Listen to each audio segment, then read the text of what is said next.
Ms. Lake, this is my time. Okay. Would you accept that accepting the results of a free and fair election are critical to a functioning democracy? It's a yes or no question. Do you think it's essential for democracy to have a free and fair election? We need free and fair elections. What started as a routine oversight hearing quickly turned into a tense clash over democracy, authoritarianism, and America's credibility on the world stage.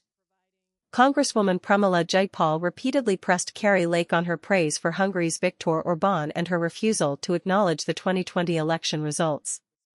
But instead of giving direct answers, Lake fired back, accusing Democrats of caring more about foreign countries than America. Here's what happened. Ms. Jayapal from Washington for 5 minutes. Thank you so much, Mr. Chairman. Thank you for being here, Ms. Lake. The U.S. Agency for Global Media is tasked with providing unbiased news worldwide to over 427 million listeners, many of whom live in countries without freedom of press or freedom of the speech. And it is your job to promote the American ideals of freedom and democracy. So I wanted to start just by confirming, do you support democracy or authoritarianism? I think that's pretty obvious. I support freedom and democracy. Democracy. Great. Would you agree that accepting the results of a fair and free election are critical to a functioning democracy? Would you agree that standing up and cheering for a cancer survivor would have been the nice thing to do? Ms. Lake, this is my time. Okay. Would you accept that accepting the results of a free and fair election are critical to a functioning democracy? It's a yes or no question. Do you think it's essential for democracy to have a free and fair election? We need free and fair elections. Free and fair elections, great. Thank you so much. And yet, you have, to this day, refused to acknowledge that President Trump lost the 2020 election, something that even members of President Trump's own Justice Department have admitted and multiple lawsuits have shown. And we heard my colleague from Arizona talk about what happened in Arizona. So it concerns me that you are now tasked with this responsibility of ensuring democracy around the world when you won't even accept a free and fair election. I'm also concerned by your ability to promote the American ideals of freedom and democracy, given your record defending and praising dictators.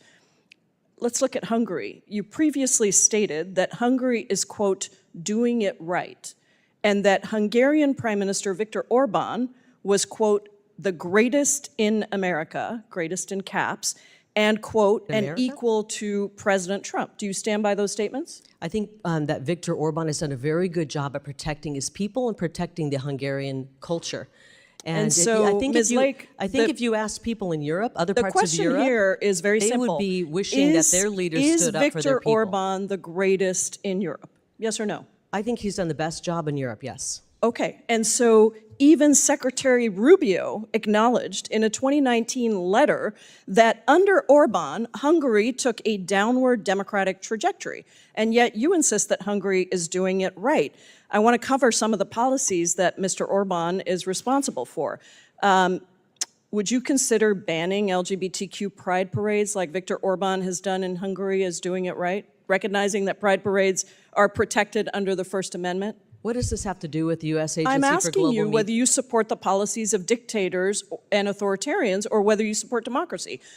You have said that Viktor Orbán is the greatest in Europe.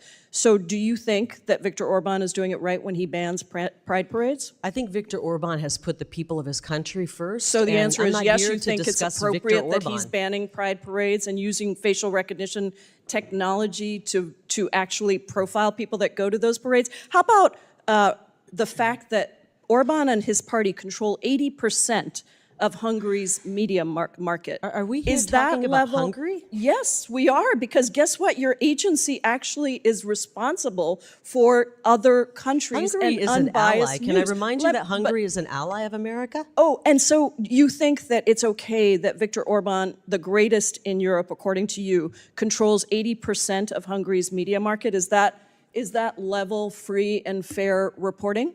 I don't. You obviously don't like our ally Hungary. I think that I'm asking the people have you voted if for you him, and the think people of that Hungary it's will decide. appropriate. Ms. Lake, it is my time. I'm asking you if it is appropriate that a country, Viktor Orbán's government, controls 80% of Hungary's media market. It's just a yes or a no. Do you think that's okay? Think he's the greatest of all I don't have time? an opinion on what Viktor Orbán is doing in Hungary. It's not up for okay? Other debate. than I It's know a he puts his fact people that has been first. documented by numerous organizations. who? Now, Can you not tell me only where that have you fact come from? supported, not only Where have did you that supported, fact come excuse from, me, Ms. Lake, Representative? I'm sorry to remind you, you are not a governor. You're not even a candidate for governor. You're here, and this is my time. Not only have you supported dictators that have supported policies that erode democracy, you also spread claims promoted by Russian state media that the Pentagon was funding bioweapon labs in Ukraine. These claims have been proven resoundingly false, even by Secretary of State Marco Rubio. Do you still stand by that prior Look, statement, Ms. Lake? I know that many members of Congress care more about Do funding you Ukraine stand than by that statement, order? which is clearly a lie? I know that you You are voted. responsible for an agency that is supposed to promote truth, and yet, over and over again, you are promoting dictators and authoritarians and lies. So I am asking you if you stand by the statement that you made that was promoted by Russian state media that the Pentagon was funding bioweapon labs in Ukraine. Proven false by Marco Rubio. Do you stand by that I statement? understand you're trying to get a fundraising video here. Okay, So well, let me you help clearly make- don't let me understand that reminding you the are people- actually time here has before, expired. before Your time has Congress. Mr. expired, Chairman, Ms. I Jayapal. just want to say you had that more than enough time. I gave you a few extra I seconds, and understand, your time and has expired. unfortunately, and I now recognize Representative Ms. Lake Davidson. is not responding Can to I the have questions. just 1 second to respond? Because who is going to be speaking next? Representative Davidson is next. Oh, may I have just 1 second to respond to that? Obviously, from some of the questions we're hearing from the Democrats, they care more about a lot of other countries than America. And we've seen What made this exchange significant wasn't simply that Representative Pramila Jayapal and Kari Lake disagreed. It was that they were debating a question that goes far beyond party politics. What gives the United States credibility when it promotes democracy abroad? Jayapal began with what sounded like a straightforward question. She asked whether Kari Lake supported democracy or authoritarianism. Lake answered that she supported freedom and democracy. On the surface, there was agreement. But Jayapal quickly shifted from broad principles to specific examples, trying to test whether Lake's public record matched that answer. Her first line of questioning focused on elections. Jayapal argued that accepting the outcome of free and fair elections is one of the foundations of any democratic system. She pointed out that Lake has continued to dispute the results of the 2020 presidential election and questioned whether someone who rejects those results can effectively oversee an agency responsible for promoting democratic values around the world. This wasn't simply about revisiting the 2020 election. The larger point Jayapal was making is that America's influence overseas often depends on whether other countries view the United States as practicing the democratic principles it encourages elsewhere. If foreign audiences believe American leaders apply different standards at home than abroad, U.S. credibility can suffer. Jayapal then turned to Hungary and its Prime Minister, Viktor Orbán, whom Lake has publicly praised in the past. That shifted the hearing from American politics to international democracy. Why Hungary? Because in recent years, Hungary has become one of the most frequently cited examples in debates about democratic backsliding. Critics argue that Orbán's government has weakened independent institutions, increased political influence over the media, and restricted certain civil liberties. Supporters, however, argue that Orbán has prioritized national sovereignty, border security, and cultural identity. Those competing views have made Hungary a recurring point of debate in American politics. Jayapal used Hungary as a case study. She asked whether Lake supported policies such as restrictions on pride events and reports that the Hungarian government exercises extensive influence over the country's media.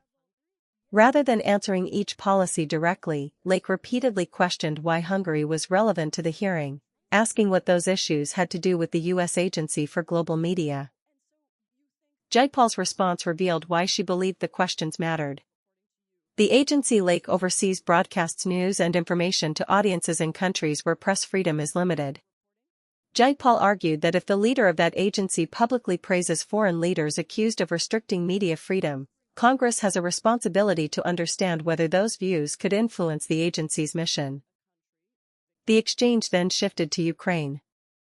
Jayapal challenged Lake over previous statements regarding claims about alleged U.S.-funded bioweapon laboratories in Ukraine, saying those claims had been widely disputed and had also appeared in Russian state media narratives. Lake declined to withdraw her earlier comments and instead accused Jayapal of trying to create a political fundraising moment rather than conduct oversight. At that point, the hearing became less about the original questions and more about trust. Jayapal argued that someone leading an organization dedicated to promoting factual journalism must be held to a high standard when making public claims. Lake countered that Democrats were focusing more on foreign issues than on problems affecting Americans at home. That final exchange highlighted two very different philosophies about the agency's role. Jayapal framed the discussion around America's international credibility and democratic leadership. Lake framed it around putting American interests first and questioned whether Congress was spending too much time on overseas issues. For viewers trying to understand why this hearing matters, it's important to recognize that the U.S. Agency for Global Media is not just another federal office. It oversees broadcasters such as Voice of America that are designed to provide independent news in countries where government-controlled media often dominate public information. Because of that mission, debates over press freedom, democracy, and factual reporting naturally become central to discussions about its leadership.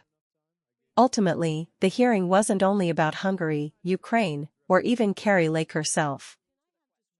It reflected a broader debate over how the United States should define democratic leadership, how public officials should be held accountable for their past statements, and whether America's message abroad is strengthened or weakened by political disputes at home. If you found this breakdown helpful and want clear, fact-based explanations of the biggest moments from congressional hearings without sitting through hours of testimony, make sure to like this video, subscribe to Floor Report, and turn on notifications so you never miss the next major hearing.